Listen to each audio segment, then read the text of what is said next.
Well, hello everyone, welcome to Ian's Outdoors and a very happy 2018, a very productive one to everyone. Yes, we're out again and we're up at Wunwell Woods because it's a local wood to me, and it's a wood where I can get on and do what I want to do and people aren't going to bother me too much. Now, where we are now is a car park which, where it looks of things, is now being blocked off. I think people have just been doing too much dumping.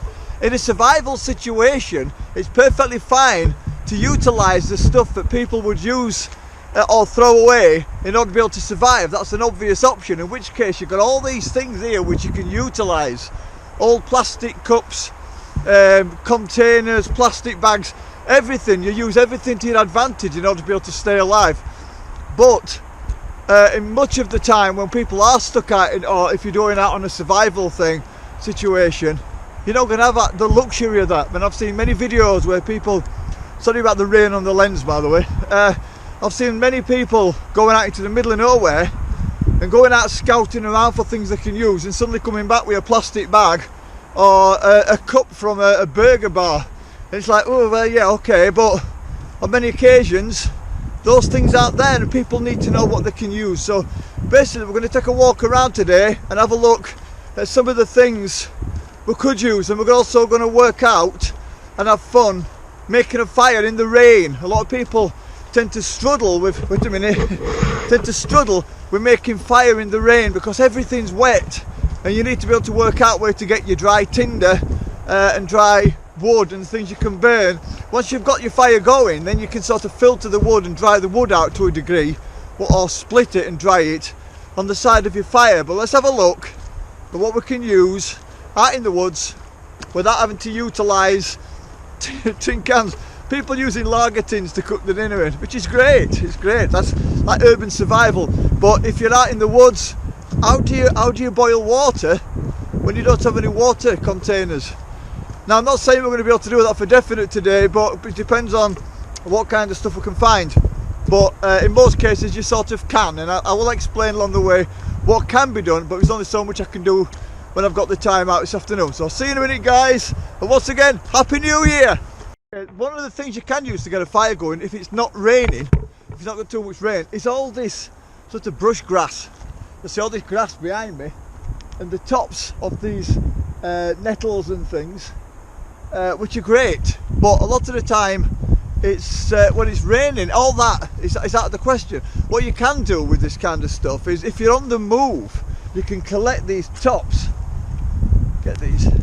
collect these tops, and you can put them in your inside pocket and just keep moving them and agitating them over a period of time, and they will dry out over a period of time. So as you're walking along, you're building up your tinder bundle in your pocket, you're drying it out at the same time, and that will then just dissipate. The damp will dissipate away, so you can utilise that. Alright, this is a lovely place.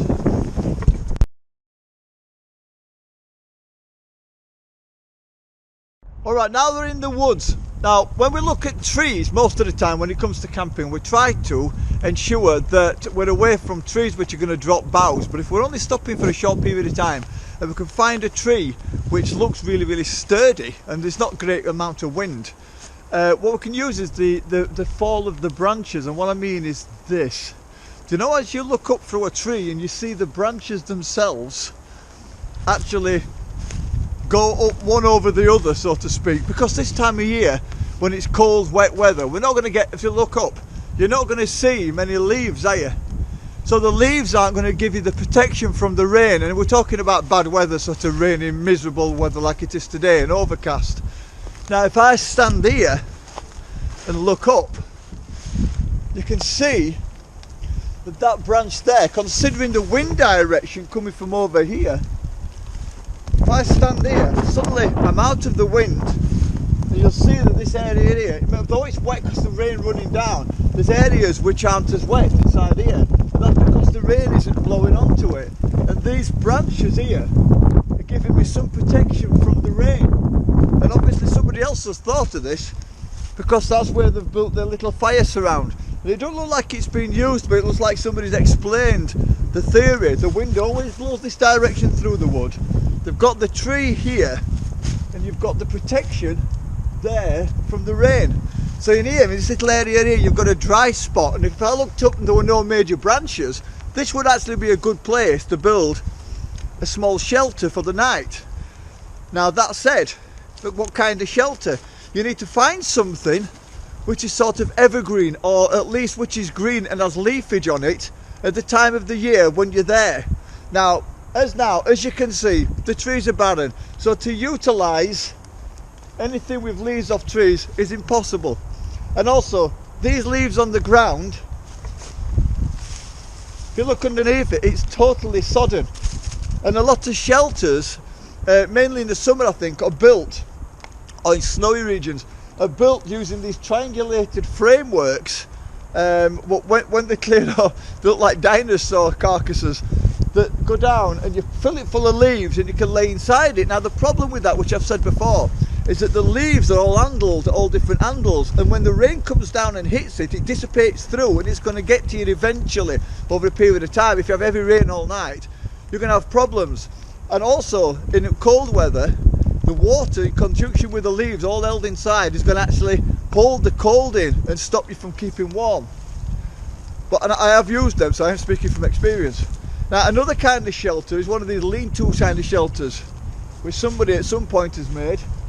Where when this was made in the summer would have been great because it would have had all that foliage, all those leaves all over it. Right, let's just take a walk around and show you. So that is the tree. It's not too bad because of the clearing above, so the chances of those big branches coming down is pretty few and far between. You'll see a lot of branches because this area of woodland was trimmed back this year very, very heavily. So that's what's on the floor. So this would be a great place to build a shelter because there's a lot of ready available wood.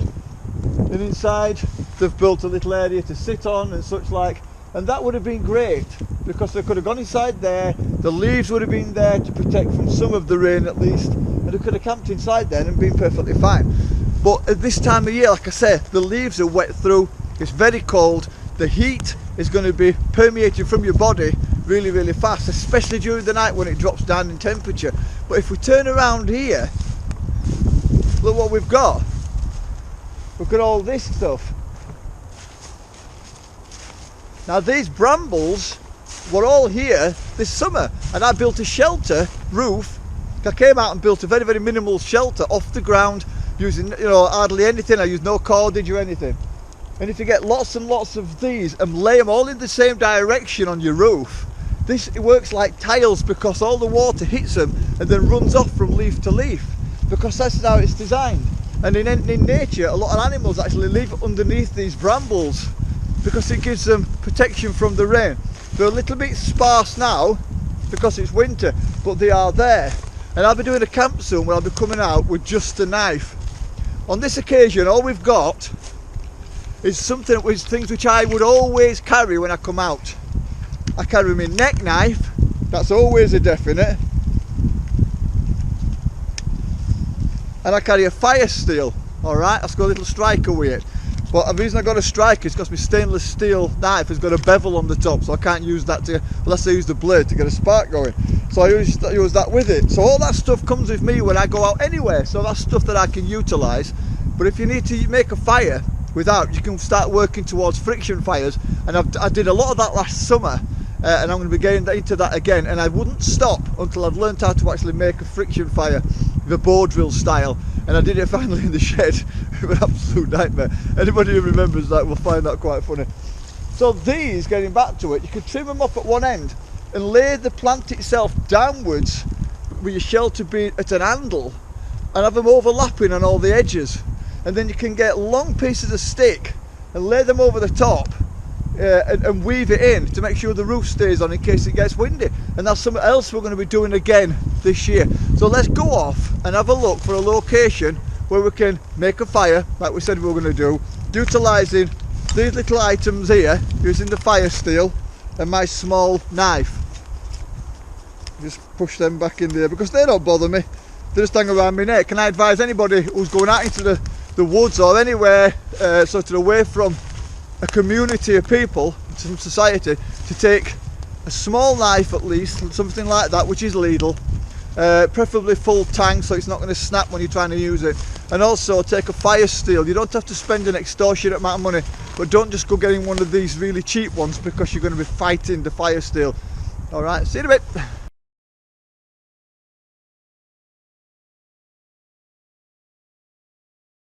Another good reason to work on these skills is because once you're out and about, for example, you're driving across Derbyshire and you come across a bit of woodland or whatever it is, and your car breaks down. You've got no mobile phone service and you're stuck, and you're going to be stuck there for night, or maybe you've had a car crash, your car's burnt out, and these things do happen. And then you find yourself out in the open like this and it's raining. The situation that you get yourself thrown into isn't going to be ideal. It never is. That's the way life works. And in many of these cases, even though I'm out here trying to do this now, some of the variables I'm going to come up against are just not going to be there. You know, the ingredients to be able to look after myself much of the time out there. So it's so important to understand and work on many ways of doing the same job.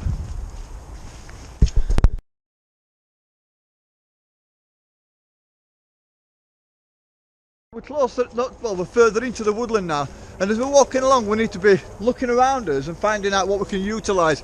Even though we may not be at the location, we intend to do what it is that we're doing. What I'm looking for is something I can use for tinder, and it's something which will catch a spark. And I'm in a birch wood, which is great. While we're here, some of these mosses here, some of these mosses are very good for whitening one's bottom.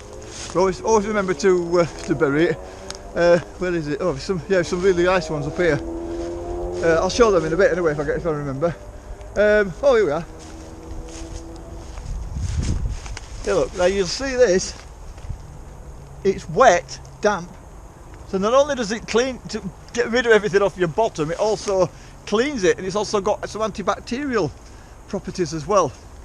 Well, it's not very nice for the plant, but it's certainly good for your bottom. So yeah, that's what I'm looking for. As I'm walking through, I'm seeing we've got silver birch. Now silver birch is wonderful. You've got to remember that plants are good at protecting themselves, and now the main place a plant gets attacked is for its root system. So that the actual tree itself, the bark itself, is going. Let's have a look at this one. The bark itself is quite well protected, and what it does is this silver birch will offer a skin on top. Now luckily for us, the stuff inside the skin of the bark is actually the thing which allows us to get the fire going. It's flammable. So what I'm going to do is I don't want to damage the tree. What I'm going to do is I'm going to scrape away at the tree, but because it's been raining, a lot of the surface is going to have water on it, and we don't want to put water into this equation. So what we're going to do is we're going to scrape the top layer off, and then very carefully strip away some of those layers underneath and put them in as inside pockets. So as we're walking along, the warmth of this body is also going to be trying to dry that out. So that's what we're going to do. Try not to go for stuff like this. You see this here? Because it's already wet through.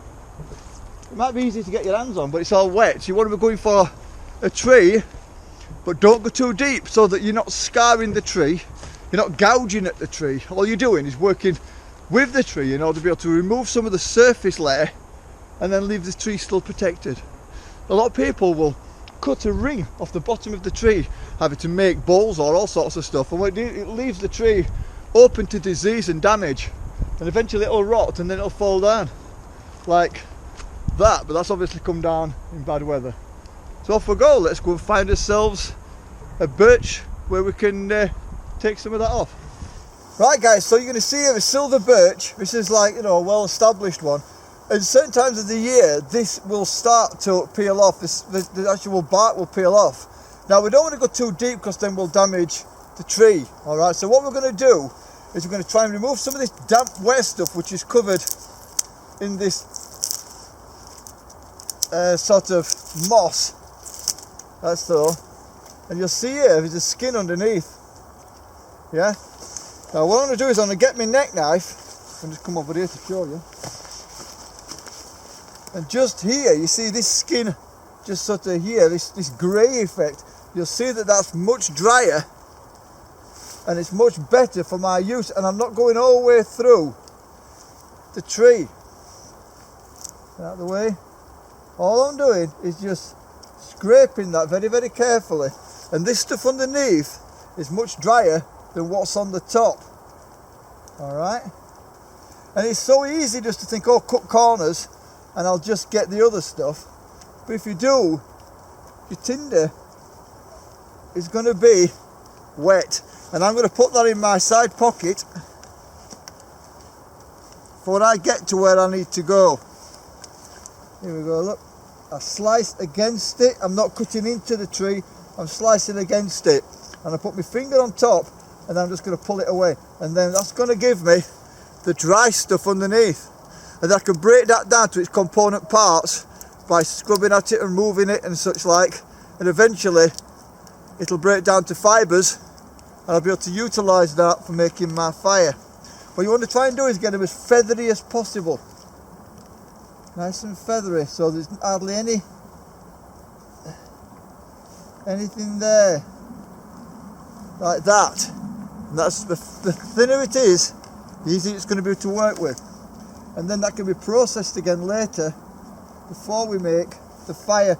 Very important you don't cut into the tree, because if you do, it's going to damage the tree. There we go, guys, and it might not look like a lot, but when you do this for a while, you're going to build that up. There we go. You're going to build that up and create a tinder bundle. And if you just look down, you'll find your toilet paper above the tree. Alright, so we've got an idea of doing that, and we've got an idea of getting the grass stuff, we're walking along and you can dry it out. There's lots of different things you can use for tinder, alright? But one of the things that you're going to need is the actual bird's nest itself, and what you're going to use as like, you know, your basic small branch tinder. In a wood like this, it's very, very wet. So all the branches that are on the ground are going to be damp and rotting. Now what happens is, through nature, a lot of people are going to take this for granted, let me just move this, is that when something falls to the ground and starts to deteriorate and to rot, all the energy is taken out of that. So it's not going to be as good for fire, because fire requires energy from whatever it is that it's burning. So what we need to do is find things which are off the ground, and the other beauty of something which is off the ground is that the wind's been on it, and it's blown it and dried it. So this stuff here, I mean, this is wet through, but inside there, below the surface of this, is going to be dry wood, hopefully. So what we can do is we can get his knife, we can get some of this deadfall which is hanging in the trees, and we can trim back the surface wood to leave a more dry kind of wood underneath it. So that's what we're going to look for now. We're going to go and go and get from this area, we're going to go and get some deadfall. We're going to make a pile, then we're going to the issue with working in weather like this in the winter, in cold wet conditions, is there's more processing to be done. I think that's the best way of looking at it. There's a lot more processing and it's a lot more time consuming. And when you consider you've got to start thinking about food and you've got to start thinking about shelter, you've got to put things into perspective. Now if it was summer, I would go along, I'd find a location, I'd see what were around me, then I'd build a shelter to ensure that if it rained I was protected, because sometimes you get summer rain. And I'd have somewhere I could build, like somewhere I could lay inside, and I can build my fire surrounding and such like. But in a situation like this, things change, the variables change. So what I would do, I'd find a location, then I'd create a fire, preferably out of the rain somewhere, and then you've got heat. Once you've got heat, you're on a winner, because not only does heat keep you warm, but it also psychologically gives you the boost. You've beaten that monster, because making a fire in many occasions can be an absolute nightmare. So as long as you're in a situation where, like I said, you're under a tree which is allowing for some wind protection and some rain, at least some rain protection, and you've got your fire burning, you can always lean against the fire. If all goes pear-shaped and you can't build a shelter, and you've got your fire, and just keep your fire going during the night, it's going to keep you going through that night before you can start working on your shelter the next day or whatever. So that's what I'm going to be doing. I'm going to be working towards getting a fire, imagining that I'm actually out here on my own now, and I'm going to get my tinder together and my stuff that I need, my small branches, trimming stuff down and processing it in order to be able to get the fire going. And from having the fire going, I can move forward. So there we've got a branch which is there for the most part drenched, and yet if you cut below the surface, keep going, down there you've got nice dry wood. So what you got to do is you got to cut this back, and yet it takes time, but it's worth it, and then you can start creating your tinder from it. And I'll just show you some of the silver birch bark that we've got together. Get it out without dropping it. This has been in my side pocket. There you go. And this is a totally wet day. You see that is dry. Alright, so we've got dry birch bark. And if it's raining, you keep it in your pocket. Not a bad idea actually to take some kind of waterproof bag, but you can't always do that. And what we're going to do now is we're going to start working on that now to create some, I can't do it from here, but we're going to start creating some tinder with this branch. Alright, just a wet branch I've picked off the ground. You see, I snap that. It's going to be dry inside.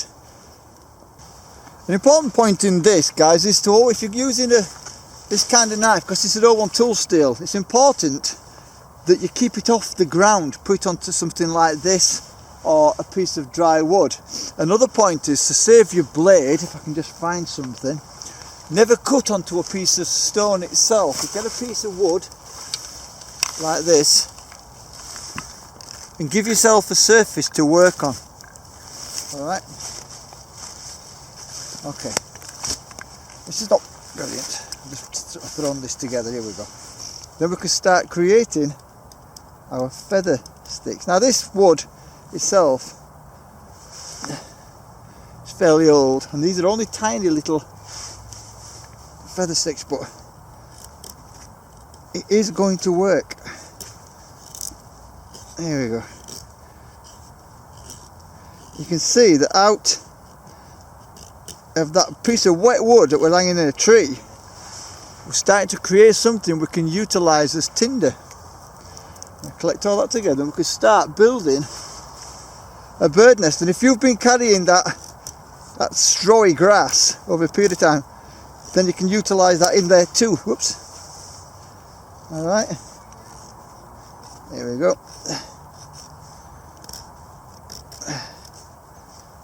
I can keep collecting them together and popping them there.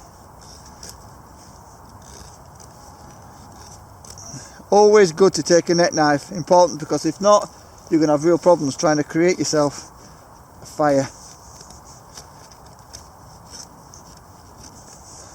This has got a little hand, a finger hold there as well, so I can utilise that. Always notice, knife safety, always using the knife away from me. Alright, see how I'm protecting that and just forcing through, sliding the wood, the knife down the blade as it goes, not working against it and working with it. Nice sharp knife, straight down, and I'm staying away from this wet stuff. When I get to the wet stuff, I'll literally just strip it straight off, as such. Right guys, once you've got your birch bark and your feather sticks, you need to be moving on to something else, because once you do finally get a little flame, that'll start burning, and then you're going to need very, very small sticks in order to be able to keep it moving. You've got to remember, everything around you is wet. So just by taking your knife blade and then running it down the back, as so, that's going to take the damp bark off these little sticks, like this, and it's going to give you something a little bit drier. And while you're doing each one, you can always put it in your inside pocket or stuff it down back your trousers, anything, just keep it dry. So you get to this, and then we're going to get a little pile of them, so we can start building that fire up. Now once the fire's got enough energy, that's not going to be an issue anymore. And always remember to keep putting this stuff in your pocket. Now in some cases in dry weather, to show you, this stuff, you know, that feathery stuff, that's really good for helping to get fire going.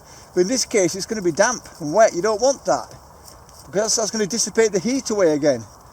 Because that's what it does, water. In cold water, it dissipates heat and it stops it from burning.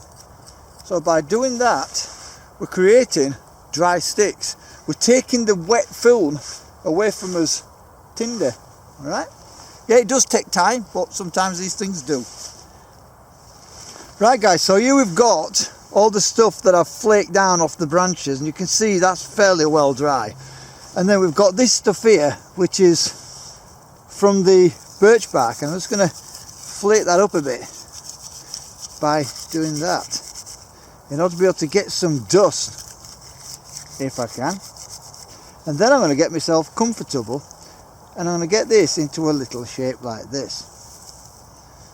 I can't make a standard classic bird nest because I don't have the component parts to be able to create it with like grass, etc, etc, but we've got that. Now let me just get myself comfortable. Now on this occasion I don't need to use a striker because I've got my knife.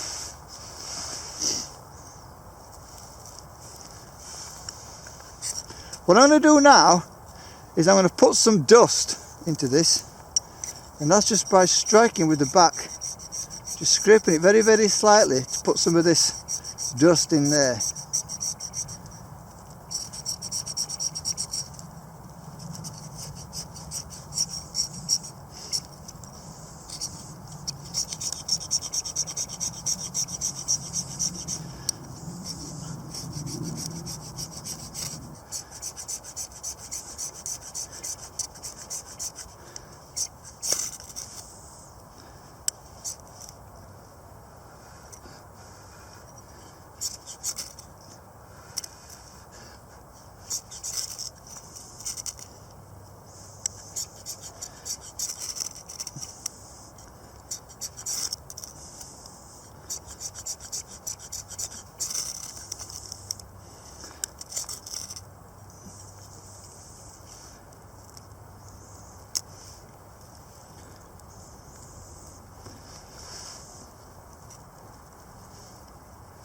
Here we go.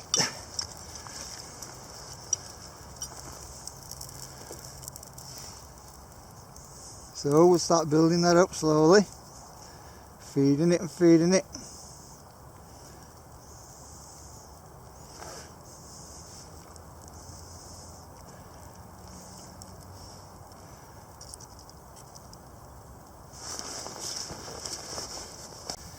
Okay, now you'll see that now we've got that past that point, we can, because there's a lot of energy in there, we can now start putting the more damp pieces of wood on. Alright, you can see the wind that's sort of fueling it. And you'll see also that I've created this like little fire surround. It was actually flat to the floor, I managed to pull it back up. You'll see now that there's thicker branches going in, I can put thicker stuff in. So then I can start going out and finding all this stuff here. It can just be pulled off, the thicker things.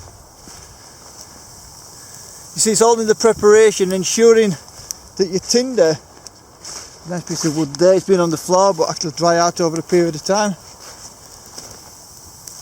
See, these are now going to dry out on top.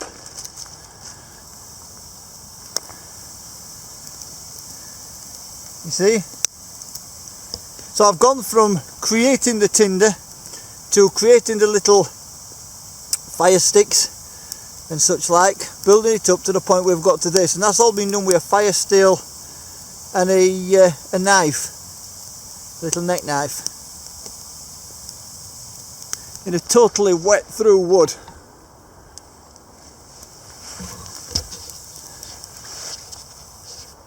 Okay guys, well the whole idea of this was to basically come out and have a look at the outdoors and consider your options in wet weather, and we've managed to get the fire going.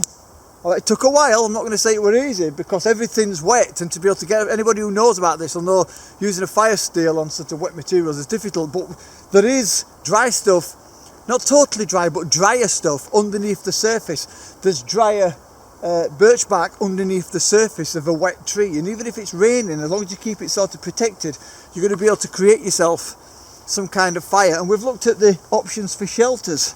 Make sure that whatever shelter you're making in this kind of weather isn't going to be permeable. That means that the rain is not, and cold's not going to be able to get through to you. So you need to utilise things around you which are sort of evergreen. And there's some more, we'll have a look in a minute, but there's some more evergreen plants over here that you could possibly use. and I think somebody's built another shelter up here on the left hand side. Well, we'll have a look at that. I'll go and show you. I'll just show you some video of it, but I'm going to get back because Lulu needs me, and I've come out with the electric key. Whoops. And the electric's gone, so I'm going to have to get back and get that sorted out. But I hope you've enjoyed this. I mean, we've looked at different things, haven't we? We've looked about how to maybe stay away from the rain if you need to. And what I wanted to do today was look at what you can use to be able to boil water, and I'll explain it. You've got to look at what the water is in comparison to how fast it's going to burn, as to how long it's going to take for the water to boil. And in many cases, there are leaves which you can use in order to be able to put water in the leaf, put it over the fire. The water will boil before the leaf's gone. And if you do that, and you put some, for example, you put some nettles in there, I mean there are still nettles at this time of year, then it's going to give you nettle tea, and that's just a drink, and it's all about keeping you hydrated, getting some vitamins and minerals into your system. And there's, even this time of year, there's going to be wild edibles, and that's something that I need to be looking into myself, because I'm vegan, and if I can find all my food out here all year round, that's going to be brilliant. And it's something we're looking at this past summer, sorry. Right, so there you go, guys. I'll leave you with an image of me and my little fire we made while it was raining. It's actually stopped for a short period of time, but it's going to start again soon. And what I'm going to do now is I'm going to get this put out totally, stamp it into the ground till it's not there, and I'm going to put all these rocks over the top so it's totally gone, so there's no sign I was even here in the first place. But my advice, I mean, anybody who's watched my videos in the past will tell you how hard I've tried. It's very, very important to keep going and going and going and going and don't stop. And the biggest version of that I can explain is the one where I was trying to use a bow drill. I was out nearly every single day for hours. All the time I was trying to make a fire with a bow drill, till one day I managed it in the shed, and it was all about getting the right wood, working with the right wood, using the right manner, using different muscle memory and stuff like that, trying to get it going and the different motions. And eventually I did it, and I was really, really elated. And you do get some amazing feel of achievement when you can do things out here. Soon we're going to be going out camping, and I'm hoping to get out this next weekend. And we're going to take in the bushcraft gear, and we're going to be going out and having some fun. Alright guys, thank you very much for watching. And I'll walk all the and quickly show you those things, but I won't be talking on it. I'll just show you some more evergreen stuff. So stay safe, stay wild. See you for now. From me, Ian's YouTube channel. Bye for now. I know I said I weren't going to talk, but another one of those little shelters. It's good to see the people actually getting out here. And somebody's got the right idea. If you look at this. Those leaves would have kept the rain off when they were full. Here we are.